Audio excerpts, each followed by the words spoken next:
Bismillahirrahmanirrahim. Assalamualaikum warahmatullahi wabarakatuh. Selamat pagi. Perkenalkan, nama saya Eni Susanti, salah satu dosen tetap di program studi hubungan internasional Fakultas Ilmu Sosial dan Ilmu Politik Universitas Sulawesi Barat. Spesialisasi saya adalah mengajar mata kuliah bidang gender dalam hubungan internasional. Pada kesempatan ini, saya akan menjelaskan salah satu mata kuliah yang saya ampu di program studi hubungan internasional. Sebagai seorang dosen, saya telah menerapkan Tridharma perguruan tinggi. Salah satunya yaitu di bidang pengajaran. Metode pengajaran yang saya gunakan adalah metode DIA, yaitu Delivery, Interaction, dan Assessment. Delivery sendiri adalah bagaimana cara saya menyampaikan materi yang saya berikan agar dapat diterima oleh mahasiswa dengan baik. Sedangkan interaction merupakan interaksi antara saya dan mahasiswa dalam melakukan pembelajaran agar capaian pembelajaran dapat tercapai. Kemudian selanjutnya assessment, yang merupakan pemberian tugas kepada mahasiswa guna mengukur kemampuan mahasiswa. Hal ini saya lakukan secara objektif kepada mahasiswa tersebut. Sebelum masuk ke dalam penjelasan sistem pengajaran yang saya ampu terlebih dahulu, saya akan menjelaskan mengenai mata kuliah yang saya bawakan. Mata kuliah yang saya bawakan yaitu Gender dalam Hubungan Internasional. Mata kuliah ini memiliki bobot 3 SKS yang terdiri dari teori dan studi kasus. Mata kuliah ini diambil oleh mahasiswa pada semester genap di program studi hubungan internasional. Mata kuliah ini mempelajari tentang konsep dasar gender, seks, dan feminisme, serta menganalisis isu-isu terkait gender, seks, dan feminisme, baik nasional maupun internasional melalui studi kasus. Untuk pokok pembahasan mata kuliah ini meliputi konsep dasar gender dan seks, gender dalam hubungan internasional, gender dan feminisme, gerakan global dan emansipasi gender, queer dan hubungan internasional, gender dan lingkungan ekofeminisme, gender dan HAM, gender politik luar negeri dan global government, gender keamanan dan perdamaian dunia, gender dan pariwisata. Capaian pembelajaran mata kuliah gender dalam hubungan internasional yaitu mahasiswa mampu menjelaskan dan menguraikan tentang konsep dasar gender, seks, dan feminisme, serta mampu menganalisis isu-isu terkait gender, seks, dan feminisme, baik nasional maupun internasional melalui studi kasus. Untuk mendukung pengajaran di kelas, saya menggunakan berbagai literatur untuk mendukung materi yang saya bawakan di dalam kelas, baik berupa buku, jurnal nasional maupun jurnal internasional. Itulah model delivery yang saya sampaikan pada proses pengajaran yang telah saya bawakan. Selanjutnya kita akan masuk ke aspek interaction. Adapun sistem interaction yang saya terapkan di kelas yaitu sistem Student Centered Learning atau sering kita dengar dengan sistem SCL. Sistem Student Centered Learning merupakan pembelajaran yang menempatkan mahasiswa sebagai peserta didik atau subjek, sehingga akan mengembangkan minat mahasiswa tersebut sehingga menjadi lebih aktif, kreatif, dan inovatif. Sistem SCL terdiri dari pembelajaran interaktif, diskusi, studi kasus, dan pembelajaran kooperatif. Yang pertama-tama, pembelajaran interaktif atau yang lebih dikenal dengan interactive learning yaitu pemaparan materi dalam kelas atau pembawaan seorang dosen di dalam kelas dengan menyisipkan pertanyaan kepada mahasiswa guna meminta pendapat dari mahasiswa itu sendiri. Yang kedua, yaitu sistem share, yaitu berdiskusi dengan mengangkat isu-isu atau tema-tema tertentu yang kemudian dipresentasikan oleh mahasiswa di depan kelas. Yang ketiga yaitu studi kasus atau base case study, yaitu dengan cara mengambil berbagai kasus. Adapun platform yang saya gunakan untuk mendukung kegiatan belajar mengajar di kelas yaitu e-learning dan SIAKAD. E-learning digunakan mahasiswa untuk melakukan kuis, mengumpulkan tugas, dan melaksanakan ujian yang diberikan oleh dosen. sedangkan si akad digunakan untuk mengisi presensi kehadiran mahasiswa. Itulah model interaktif yang saya gunakan di dalam kelas pada model pembelajaran yang saya bawakan. Selanjutnya kita akan masuk pada sistem atau aspek asesmen. Aspek asesmen yang saya lakukan yaitu penilaian kepada mahasiswa secara objektif untuk mengukur kemampuan mahasiswa itu sendiri. Adapun poin-poin penilaian yang saya terapkan telah saya sampaikan pada saat kontrak perkuliahan yang saya bawakan di pertemuan pertama. Hasil asesmen yang saya lakukan dengan harapan mahasiswa dapat mengetahui proses penilaian yang saya lakukan secara objektif kepada mahasiswa untuk mengukur kemampuannya secara mandiri. Demikian pemaparan 3 aspek yang saya terapkan dalam proses pengajaran, yaitu delivery, interaction, dan assessment. Selanjutnya saya akan menampilkan proses pembelajaran yang biasa saya lakukan di dalam kelas secara luring atau tatap muka. Mata kuliah yang saya bawakan yaitu mata kuliah gender dalam hubungan internasional. Selamat menyaksikan, terima kasih. Wassalamualaikum warahmatullahi wabarakatuh. Bismillahirrahmanirrahim. Assalamualaikum warahmatullahi wabarakatuh. Waalaikumsalam warahmatullahi wabarakatuh. Terima kasih kepada adik-adik mahasiswa yang telah hadir pada mata kuliah kita hari ini. Jadi hari ini saya akan menjelaskan mengenai konsep dasar gender dan seks pada mata kuliah gender dalam hubungan internasional. Nah, hari ini kita akan membahas mengenai konsep dasar gender dan seks. Sebelumnya saya ingin tanya, apakah kalian pernah mendengar kata tentang gender dan seks sebelumnya?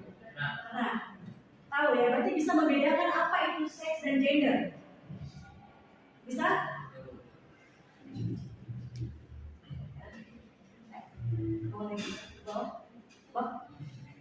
Oke.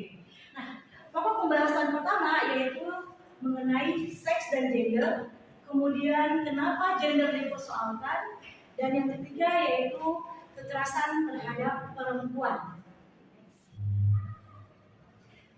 Nah, sebelumnya kita akan membahas apa itu seks, apa yang membedakan seks dengan gender, apa itu perbedaan seks.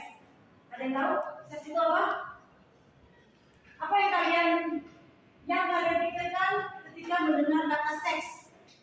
Apa? Jangan berpikir seks yang negatif ya, tapi di sini ketika kalian mendengar kata seks, apa yang kalian tahu tentang seks? Perbedaan antara laki-laki dan perempuan.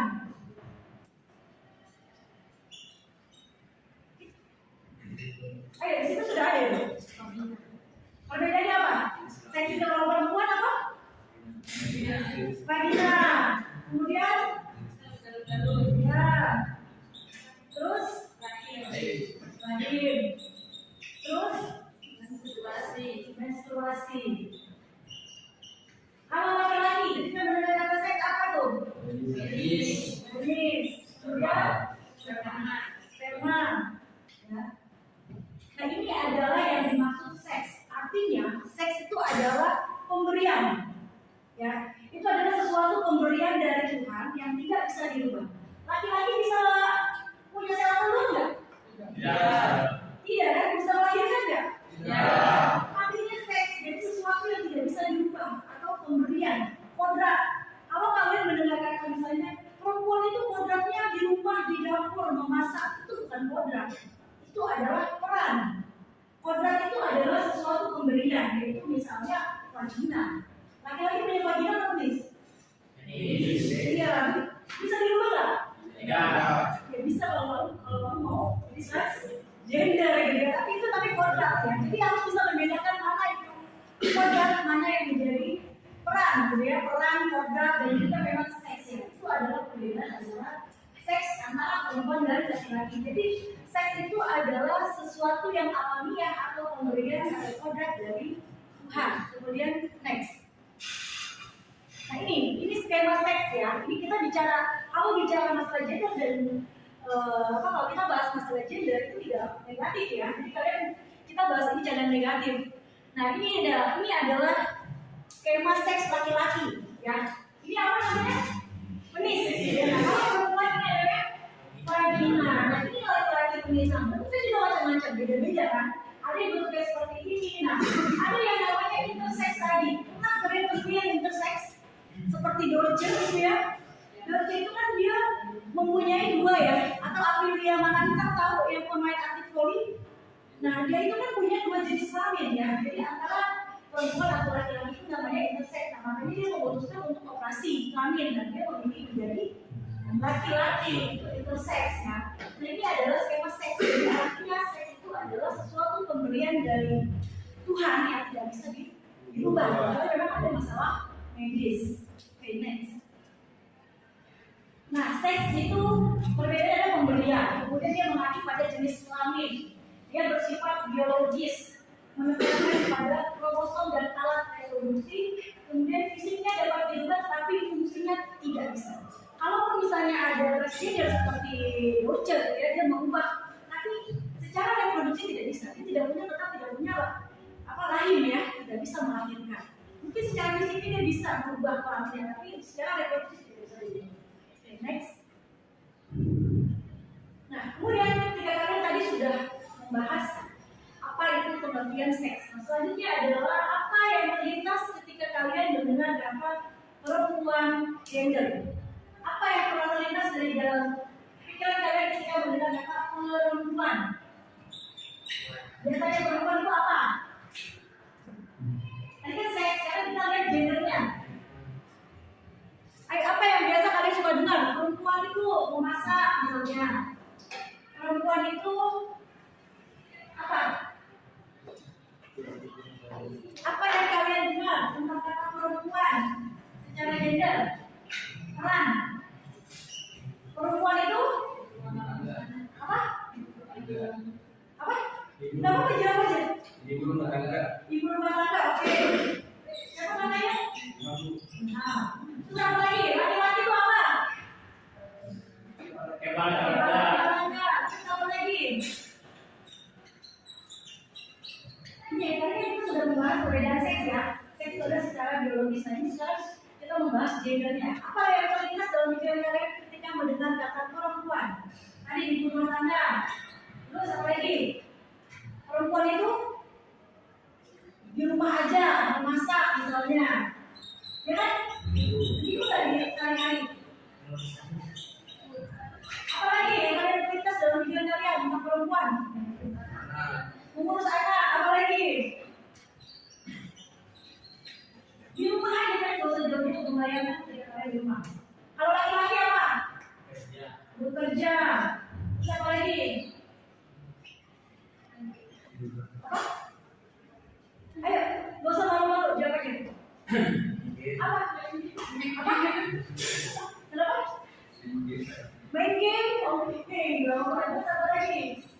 Kalau perempuan itu apa? Mencuci, ya. Terus apa lagi? Oke lah, ini dulu ya. Kalau kita lihat di sini, perempuan adalah ibu rumah tangga, laki-laki rumah tangga. Kemudian perempuan di rumah memasak, laki-laki bekerja, mengurus anak, laki-laki main game, mencuci. Nah, kira-kira menurut kalian dari peran antara perempuan dan laki-laki ini bisa dilakukan oleh laki-laki nggak memasak? Bisa. Mengurus anak bisa dilakukan laki-laki nggak? Bisa. Mencuci bisa dilakukan. Artinya di sini adalah gender itu adalah peran yang dikonstruksikan oleh masyarakat. Masyarakat tahunya, masyarakat kita khususnya ya, apalagi terutama di lingkungan budaya laki-laki, tahunya bahwa kalau perempuan itu hanya memasak, padahal laki-laki juga bisa memasak. Bekerja perempuan bisa bekerja nggak? Bisa. Bisa. Tapi setelah bekerja, laki-laki main game, perempuan bisa main game nggak? Bisa. Berarti kalau begini, apa pengertian gender yang kita tahu? Ya, peran apa?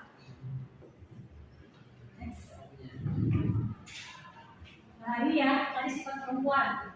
Perempuan pasti setia, feminin, berambut panjang, berumah tangga. Jadi ini adalah sifat-sifat atau peran yang biasanya dikonstruksikan oleh masyarakat atau budaya atau agama atau hukum atau tradisi atau adat dan lain-lain. Nah ini padahal sebenarnya apa yang dilakukan perempuan juga bisa dilakukan oleh laki-laki. gender itu adalah perbedaan peran antara perempuan dan laki-laki yang dikonstruksikan oleh masyarakat atau agama, hukum, budaya, tradisi, adat, politik, dan lain-lain. Nah, gender ini bisa berubah sesuai dengan tempatnya. Bisa jadi mungkin kalau di adat Jawa perempuan itu misalnya ya, laki-laki memasak itu nggak boleh gitu kan, karena laki-laki adalah raja misalnya. Laki-laki tugasnya ada di rumah juga bekerja, nggak boleh itu megang piring. Nah, belum tentu di Sulawesi itu sama. Jadi makanya tergantung perbedaan peran. Nah, hal ini bisa kita rubah tergantung bagaimana kondisi, situasi, dan lingkungan ataupun budaya agama dan sebagainya. Oke, next. Nah, gender ya. Tadi kalau kita lihat kalau seks dan pemberian, apakah gender itu pemberian? Bukan ya. Dia hanya dibentuk, dikonstruksi oleh masyarakat yang membeda-bedakan itu sendiri. Tadi berdasarkan agama, hukum, norma, tradisi dan sebagainya. Nah, jadi keragaman ciri sifat, peran dan identitas, kualitas, maskulinitas dan feminitas. Nah, dia bersifat cair, dapat berubah, dipersilakan dan diperkenalkan, berbeda dari waktu ke waktu dan merupakan konstruksi sosial. Jadi peran-peran ini adalah peran yang dikonstruksikan oleh masyarakat, gitu loh. Bahwa pengertian perempuan kodratnya memasak, kodratnya di rumah itu tidak benar. Bahwa perempuan juga mempunyai hak yang sama seperti laki-laki. Mungkin kalau zaman dulu makanya ada tokoh perempuan Raden Ajeng Kartini. Dia yang mengusulkan perempuan itu juga harus sekolah ya. Karena zaman dulu itu perempuan ya cuma disuruh di rumah aja. Tapi kan sejak ada Ibu Raden Ajeng Kartini, artinya perempuan bisa sekolah tinggi ya. Seperti sekarang kan banyak perempuan juga yang sekolah sampai S3 ya. Nah, kenapa sih gender itu dipersoalkan? Kenapa? Kenapa sekarang ini sering mendengar kata-kata gender, ada pengaruh gender dan sebagainya? Karena adanya pembedaan gender itu tadi. Nah, kemudian muncullah ketidakadilan gender dan akhirnya menimbulkan kekerasan terhadap perempuan. Karena ada perbedaan itu.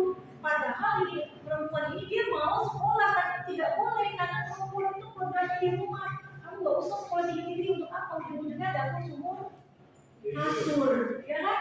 Nah itu makanya ada lingkungan pemberontakan ya, mereka merasa tidak adil kepada perempuan dan ketika ini tidak didukung oleh laki-laki maka muncullah kekerasan terhadap perempuan. Nah ini ya, perbedaan laki-laki dan perempuan dari berbagai tingkatan itu bisa dari mulai lingkungan unit terkecil yaitu keluarga, kemudian budaya, tempat kerja dan juga negara. Di keluarga tadi contohnya misalnya kalau anak laki-laki nggak boleh cuci piring, nggak boleh masak. Ada nggak yang begitu di rumah kalian? Sama. Berarti kalian disuruh memasak sama ibu kalian? Ya. Berarti sama ya antara laki-laki dan perempuan ibu kalian memperlakukan sama.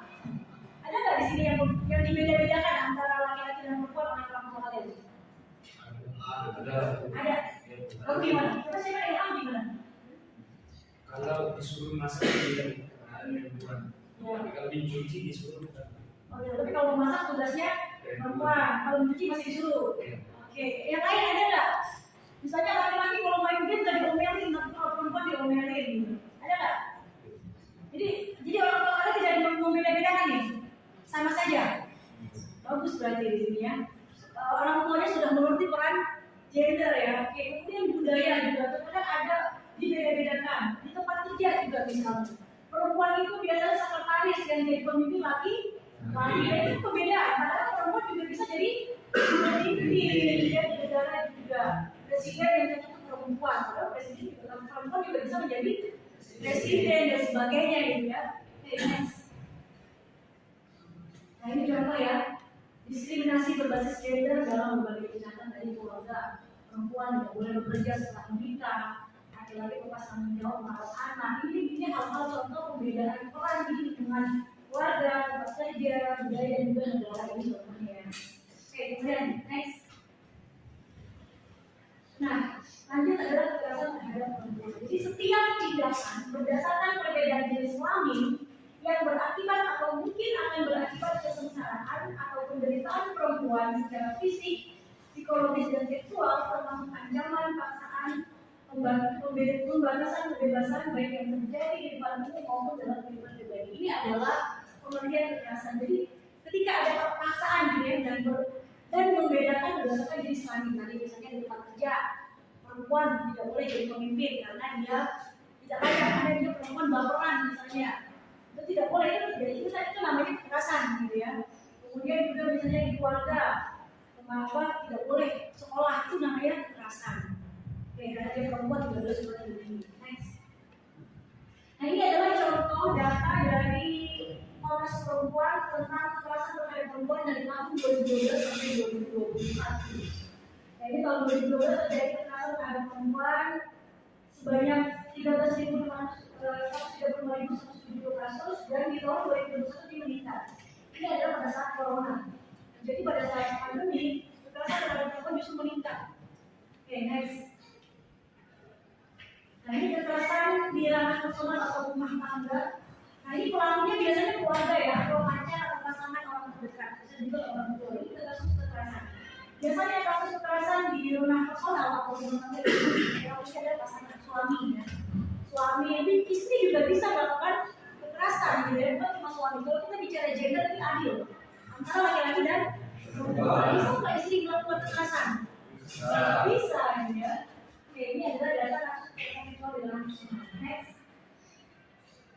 Nah, ini di ranah komunitas juga. Ini adalah data kasus-kasus kekerasan di ranah komunitas. Pelakunya biasanya teman kerja, atasan, orang tidak dikenal, tetangga, atau lain-lain. Next. Nah, ini adalah bentuk-bentuk ketidakadilan gender, yaitu tadi kekerasan, marginalisasi, stigmatisasi, labelisasi, beban ganda, seperti ini. Ketika terjadi pembedaan gender tadi, peran antara laki-laki dan perempuan yang dikonsumsi masyarakat, maka muncullah bentuk-bentuk ketidakadilan gender. Nah, ini adalah contoh-contoh bentuk ketidakadilan gender istilahnya. Sampai sini, apakah ada yang mau menjelaskan mengenai bentuk-bentuk ketidakadilan gender tentang kekerasan, diskriminasi, marginalisasi, stigmatisasi, labelisasi, beban ganda, dan eksploitasi? Ada yang tahu? Oke. Kamu pasti ya? Oh iya, silakan. Ya, salah satunya. Jadi nanti yang lain bisa bagi-bagi. Yang kami bisa jelaskan ini adalah stigmatisasi. Bisa apa contohnya? Jadi di sini kita berbicara tentang pembakuan peran gender. Nah, yang ditimbulkan dari pembakuan peran gender itu sendiri adalah salah satunya stigmatisasi. Contohnya misalkan perempuan itu diberikan peran kalau dia itu cuma bisa bekerja di bagian domestik saja, sehingga ketika perempuan ingin keluar dari tungkungan atau konstruksi peran tersebut, dia diberikan stigma kalau dia itu misal egois atau ambisius, karena dia ingin juga mendapatkan peran di bidang privat atau bagian publik. Karena kan sebenarnya peran yang diberikan dari masyarakat itu bahwa perempuan itu hanya bekerja di rumah saja. Oke, ya. Terima kasih Wulandari, kita berdoa.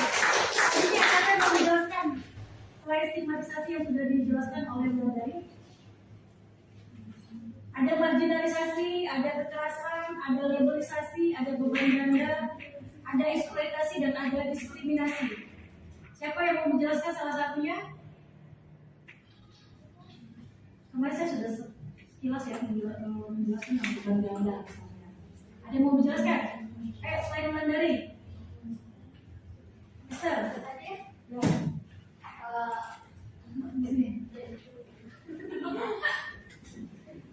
Oke, saya mungkin ke labelisasi atau stereotype. Di sini menurut saya di sini stereotype itu kalau menurut saya pribadi ada dua macam. Baik itu stereotype pada laki-laki dan stereotype pada perempuan. Di mana perempuan kerap kali dilabelisasikan sebagai orang yang mudah nangis, orang yang cengeng, dan lain-lain. Sedangkan laki-laki itu dia tidak boleh bersedih. Dia harus kuat, kelihatan begini dan kelihatan, pokoknya dia harus strong dan harus menjadi laki-laki yang sepenuhnya betul-betul laki gitu. Nah, sedangkan perempuan yang katanya dia memiliki kelemahan mental, dia tuh nangis. Jadi kita selalu dilabelisasikan oleh orang-orang atau dari konstruksi sosial yang ada bahwa perempuan perempuan itu lemah dan laki-laki itu kuat. Oke, ya. Terima kasih Esther. Yang lain? Masih ada 1, 2, 3, 4, 5. Siapa yang mau menjelaskan? Bukan ganda. Juwita, mungkin siapa yang kamu ketahui?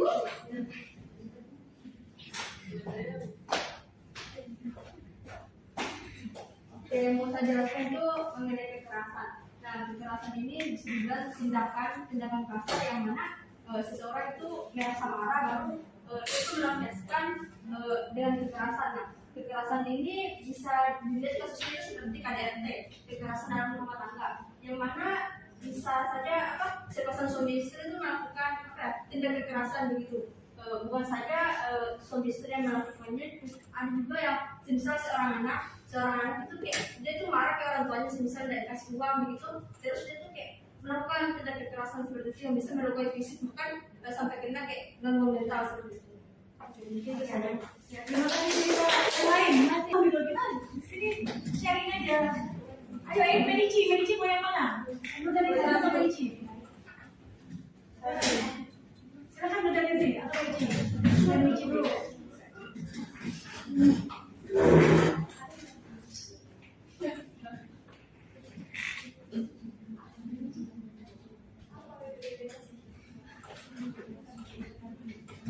Jadi yang saya ambil di sini adalah eksploitasi. Jadi eksploitasi itu adalah pemanfaatan untuk keuntungan. Nah, berbicara soal gender, tidak sedikit itu perempuan dijadikan sebagai eksploitasi pemanfaatan dalam iklan dalam artian perempuan ini dimanfaatkan untuk mendapatkan keuntungan seperti iklan produk sebagai bagian dari daya tarik pesan penjualan. Saya. Oke, baik. Terima kasih, Medici. Selanjutnya, anggota Desi mau menjelaskan yang mana? Marginalisasi. Oke, silakan. Marginalisasi. Marginalisasi merupakan sebuah tindakan menghasilkan atau memikirkan suatu kelompok minoritas atas segala sesuatu. Contohnya itu perempuan hanya dianggap bisa bekerja di bagian domestik. Oke, yang pemikiran ya. Oke, sampai sini paham ya terkait dengan konsep gender, mengerti ya? Jangan sampai nanti kan tidak paham. Nah, ya setelah kemudian saya akan memberikan tugas terus. Review jurnal terkait dengan feminis ya, biar kalian bisa ambil bahan bacaan di depan ini nyambung. Saya kirim ke Esther ya. Esther di-share ke teman-temannya review jurnal minimal 2 halaman. Ya. Ingat, review jurnal itu bukan berarti kalian tinggal copy-paste, ya, tapi kalian memahami. Jadi minggu depan saya akan ambil satu persatu. Entah satu persatu ya, pokoknya kayak aja random aja. Oke? Oke, kalau tidak ada pertanyaan, sekian materi yang saya sampaikan. Lebih kurangnya saya mohon maaf. Kalau belum nanti kita balik. Assalamualaikum warahmatullahi wabarakatuh. Waalaikumsalam warahmatullahi wabarakatuh.